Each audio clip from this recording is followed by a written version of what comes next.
So it looks like the Israel-America Political Action Committee, AIPAC, well, the headline over at Politico is AIPAC uncorks $100 million war chest to sink progressive candidates. Let that sink in. This from a story by Elena Schneider and Melanie Mason. A California Democrat running for Representative Katie Porter's seat suddenly became the target of an unexpected barrage of negative ads from the nation's premier pro-Israel group this year. So he emailed a former Michigan representative, Andy Levin, for advice. Levin was ousted from his House seat in 2022 after the American Israel Public Affairs Committee, excuse me, I called it Political Actions, Public Affairs Committee, spent $4 million against him. Levin was one of a handful of Democrats targeted by AIPAC last cycle when the group went after a range of progressive candidates in mostly open house primaries over their criticism of Israel.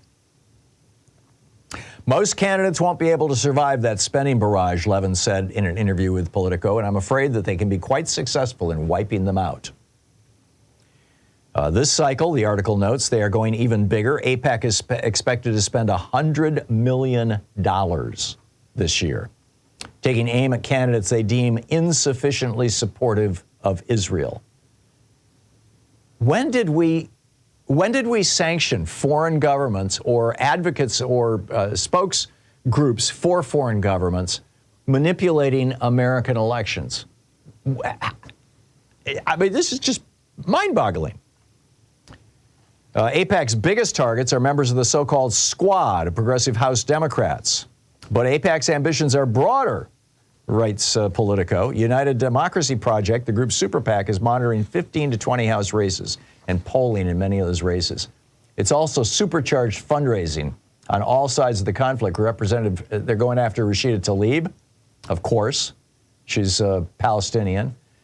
J Street, which in 2022, J Street is the pro-Israel Jewish lobby that is opposed to Netanyahu. It's a progressive, pro-Israel lobby. They're great people. They've been on this program a number of times. They fought the AIPAC money in 2022. This time, 2024, they just don't have the resources. They said, we're not going to do it. We can't match AIPAC dollar for dollar, said Representative Mark Pocan. Congressman Pocan, who's a critic of AIPAC, he said, most people are extremely turned off by where that money comes from. When you take money from Donald Trump donors, Ron DeSantis donors, then you put it to use in Democratic primaries, clearly it's a disingenuous use of this money. So far, this cycle, AIPAC has bundled at least $11 million for House and Senate candidates or campaigns. Wow.